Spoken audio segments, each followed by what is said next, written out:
అమర్ని మనోహరిని ఒకటి చేస్తానని చెప్పి బాగి మనోహరిని నమ్మిస్తుంది. దాంతో మనోహరి బాగి చెప్పిన మాటల్ని గుడ్డిగా నమ్ముతూ తను చెప్పింది ఫాలో అవుతూ ఉంటుంది. అమర్ గదిలో రెడీ అవుతూ ఉంటాడు. ఇకప్పుడు బాగి మనోహరి దగ్గరకు వచ్చి, మనోహరి, ఆయన రెడీ అవుతున్నారు, మన ప్లాన్ని ఇంప్లిమెంట్ చేయాలి, రెడీగా ఉండు అని చెప్పి మనోహరికి చెబుతూ ఉంటే, ఇకప్పుడు మనోహరికి బాగి మీద అనుమానం కలిగి బాగి అక్కడి నుండి వెళ్ళిపోగానే యాదమ్మతో, యాదమ్మ, ఎప్పుడు లేంది బాగి నాకు ఇలా ఫ్రెండ్లీగా ఉంటూ ప్లాన్ చెప్తూ నన్ను అమర్ని ఒకటి చేస్తానంటుందంటే నాకెందుకో నమ్మాలనిపించడం లేదు, నాకేదో డౌట్గా ఉంది అని చెప్పి అంటూ ఉంటే, ఇప్పటికైనా నిజం తెలుసుకున్నావు మనోహరి అని చెప్పి, నువ్వు ఊహించింది నిజమే, నిజంగానే ఆ బాగి ఏదో ప్లాన్ చేస్తుందని చెప్పి యాదమ్మ అంటూ ఉంటే, ఇకప్పుడే బాగి రాతోడు ఇద్దరు కూడా అక్కడికి వస్తారు. బాగి తన మాటలు వినేసిందన్న నిజం తెలుసుకొని మనోహరి ఒక్కసారిగా షాక్ అవుతుంది. ఏంటి మనో, ఇంకా నువ్వు నన్ను నమ్మడం లేదా అని చెప్పి బాగి అంటూ ఉంటుంది. నువ్వు నన్ను నమ్మనప్పుడు నీకోసం నేను ఇంత పెద్ద రిస్క్ తీసుకొని కూడా వేస్ట్ అని చెప్పి అంటూ ఉంటే, లేదులే బాగి, నేనే అనవసరంగా ఏదేదో ఆలోచిస్తున్నాను, లేదులే నీ మీద నాకు ఎటువంటి అనుమానం లేదు అని చెప్పి మనోహరి అంటూ ఉంటే, సరే మనోహరి, నువ్వు నన్ను అనుమానిస్తున్నావు కాబట్టి ఒక పని చేయి, నువ్వు ఎంతగానో నమ్ముతున్న ఈ యాదమ్మని ఆ స్విచ్ బోర్డు దగ్గర పెడతాము, తని స్విచ్ ఆన్ చేసి నీకు కరెంట్ షాక్ కొట్టిన తర్వాత 10 సెకండ్లలో వెంటనే స్విచ్ ఆఫ్ చేసేస్తుంది అని చెప్పి అంటూ ఉంటే, యాదమ్మ విన్నావు కదా, బాగి చెప్పినట్టుగా స్విచ్ బోర్డు దగ్గర నువ్వే ఉండు అని చెప్పి మనోహరి అంటూ ఉంటుంది. సరే సరే పదండి, వెంటనే మనం మన ప్లాన్ని ఇంప్లిమెంట్ చేయాలి అని చెప్పి బాగి అంటూ ఉంటే, మనోహరి, యాదమ్మ, రాథోడ్, బాగి నలుగురు కూడా వాకీ టాకీలు పట్టుకొని రెడీగా ఒక చోట నిలబడి ఉంటారు. బాగి పిల్లలతో, పిల్లలు చెప్పిందంతా గుర్తుంది కదా, నేను సైగ చేయగానే మీరు కర్రలు తీసుకొని రావాలని చెప్పి అంటూ ఉంటుంది. మనోహరి అమర్ తనకు దగ్గరైపోతాడని చెప్పి ఎంతగానో ఊహించుకుంటూ కలలు కంటూ, యాదమ్మ, బాగి నాకు ఫోన్ చేసి చెప్పగానే నేను కూడా నీకు సిగ్నల్ ఇస్తాను, వెంటనే నువ్వు స్విచ్ ఆన్ చేసే, 10 సెకండ్ల తర్వాత స్విచ్ ఆఫ్ చేసేయని చెప్పి అంటూ ఉంటుంది. సరే మేడం అని చెప్పి యాదమ్మ అంటూ ఉంటుంది. అమర్ రెడీ అయిన తర్వాత గదిలో నుండి బయటకు వస్తూ ఉంటాడు. ఇక దాంతో మనోహరి, ఆయన కిందకు వస్తున్నారు, రెడీగా ఉండు, ఓవర్ అని చెప్పి బాగి అంటూ ఉంటుంది. ఇక రాతో స్విచ్ పని చేయకుండా సెట్ చేయడంతో యాదమ్మ ఒక్కసారి స్విచ్ ఆన్ చేయగానే మనోహరికి షాక్ కొట్టి విలువిల్లాడిపోతూ ఉంటుంది. ఇంతలో అమర్కి ఫోన్ రావడంతో గదిలోనే ఫోన్ మాట్లాడుతూ ఉంటాడు. యాదమ్మ మనోహరికి షాక్ కొట్టి విలువిల్లాడుతుండడం చూసి ఈ మనోహరికి షాక్ బాగా తగులుతున్నట్టుగా ఉంది. వెంటనే స్విచ్ ఆఫ్ చేయాలనుకొని ఆ స్విచ్ ఆఫ్ చేయడానికి ట్రై చేస్తూ ఉంటుంది. ఇక తను ఎంత ప్రయత్నించినా ఆ స్విచ్ సరిగ్గా పనిచేయకపోవడంతో యాదమ్మ ఏం చాలా అర్థం కాక టెన్షన్ పడిపోతూ, ఇప్పుడు కానీ నేను ఈ మనోహరి దగ్గరికి వెళ్ళానంటే నాకు కూడా షాక్ కొడుతుంది, పైకి పోయినా పోతాను, ఏం జరిగితే అది జరిగింది, చూస్తూ ఉంటాను అని చెప్పి యాదమ్మ అలా నిలబడి చూస్తూ ఉండిపోతుంది. బాగి సైగ చేయడంతో పిల్లలు కర్రలు తీసుకొని కిందకు వస్తారు. మనోహరిని కాళ్ళ దగ్గర, చేతుల దగ్గర పిల్లలంతా కలిసి చిత్త కొట్టడంతో ఇక ఆ దెబ్బలకు మనోహరి స్పృహ కోల్పోతుంది. రాతోడ్, బాగి ఇద్దరు కూడా తమ ప్లాన్ వర్కౌట్ అయినందుకు నవ్వుకుంటూ ఉంటారు. ఇంతలో అమర్ కిందకు వస్తాడు. ఏమైంది మనోహరి, ఏంటి ఇలా పడిపోయింది అని చెప్పి అమర్ అడుగుతూ ఉంటే, యాదమ్మ పరిగెత్తుకుంటూ వచ్చి మనోహరి మేడంకి షాక్ కొట్టింది సార్ అని చెప్పి అంటూ ఉంటే, అవును డాడ్, మనోహరి ఆంటీకి షాక్ కొట్టి విలువిల్లాడిపోతూ ఉంటే మేమే ఈ బ్యాట్స్ తీసుకొచ్చి మనోహరి ఆంటీని కొట్టి కాపాడామని చెప్పి పిల్లలు అంటూ ఉంటారు.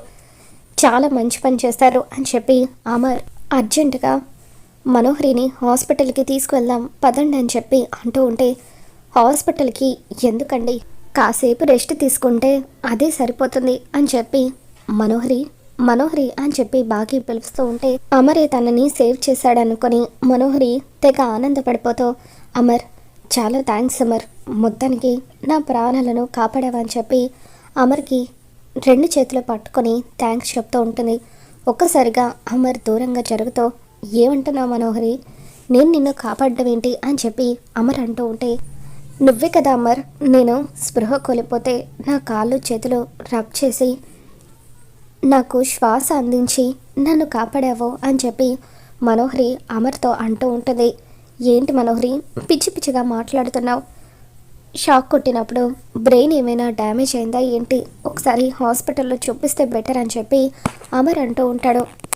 ఇకప్పుడు పిల్లలు, మనోహరి ఆంటీ, మిమ్మల్ని కాపాడింది డాడ్ కాదు, మేమే బ్యాట్ తీసుకొచ్చి మిమ్మల్ని కొట్టి కాపాడామని చెప్పి అంటూ ఉంటారు.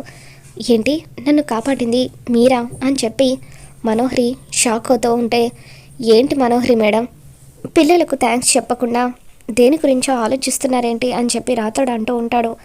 ఇకప్పుడు అమర్, రాథోడ్, నువ్వు ఇంటి దగ్గరే ఉండి మనోహరిని జాగ్రత్తగా చూసుకో.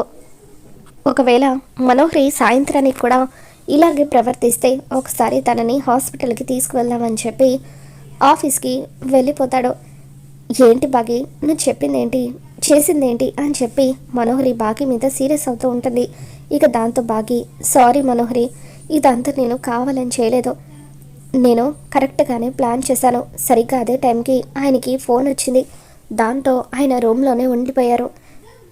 నువ్వలా షాక్ కొట్టి విలవిల్లాడుతుండడం చూసి పిల్లలు నిన్ను కాపాడడానికే అలా బ్యాట్తో కొట్టారు అని చెప్పి నెక్స్ట్ టైం మాత్రం చాలా పక్కగా ప్లాన్ చేస్తాను అని చెప్పి బాగి అంటూ ఉంటుంది.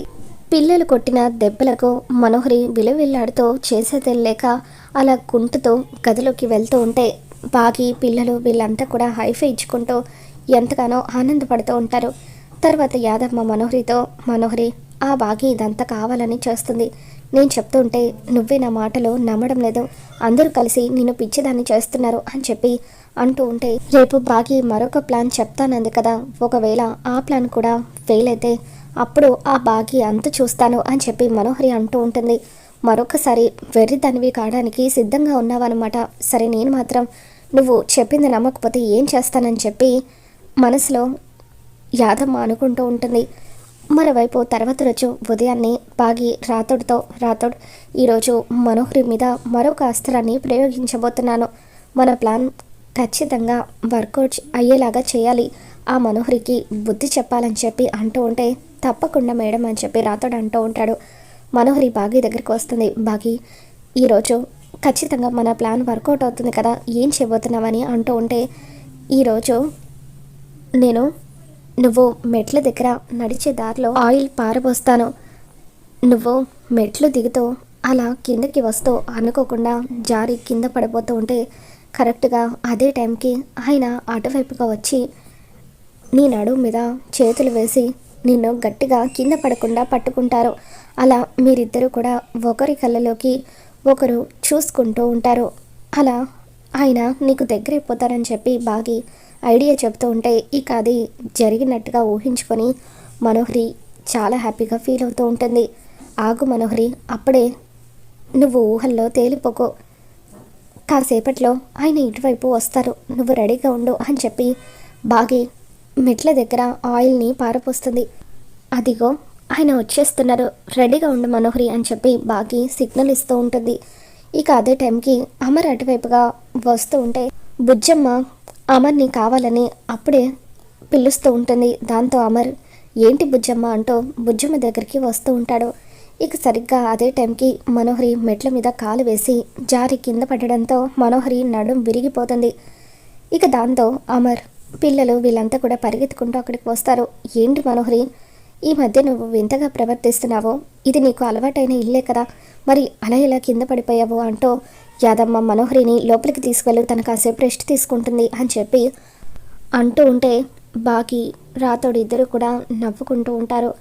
తర్వాత అమర్ అలా మెట్ల మీద నుండి వెళ్తూ ఉంటే, సార్ అని చెప్పి రాథోడ్ అమర్కి అక్కడ ఆయిల్ ఉందని చెప్పడానికి ప్రయత్నిస్తూ ఉంటే బాగి రాథోడ్తో, రాథోడ్, ఆయనకి ఆ విషయం చెప్పొద్దు, చెబితే అక్కడికి ఆయిల్ ఎలా వచ్చిందని చెప్పి మళ్ళీ మనల్ని ప్రశ్నిస్తారని చెప్పి రాథోడ్ నోరు మూసేస్తూ ఉంటుంది. ఇక అలా అమర్ నడిచి వెళ్తూ ఉంటే అమర్ మెట్ల మీద నుండి జారి కింద పడిపోతూ ఉంటాడు. అప్పుడే అటువైపుగా వచ్చిన బాగి పడిపోకుండా అమర్ని గట్టిగా పట్టుకుంటుంది. అమర్ బాగి ఇద్దరు ఒకరి కళ్ళలోకి ఒకరు చూసుకుంటూ ఉంటారు. ఏంటి, ఇటువంటి ప్రయత్నాలు చేసి నాకు దగ్గర అవుదామని చూస్తున్నావా అని చెప్పి అమర్ బాగి మీద మండిపడుతూ ఉంటే, ఏవండి ఒక్కసారి మీరే చూడండి, ఎవరు పడిపోతుంటే ఎవరు పట్టుకున్నారో, మీరే కింద పడిపోతూ ఉంటే నేను మిమ్మల్ని పట్టుకున్నాను.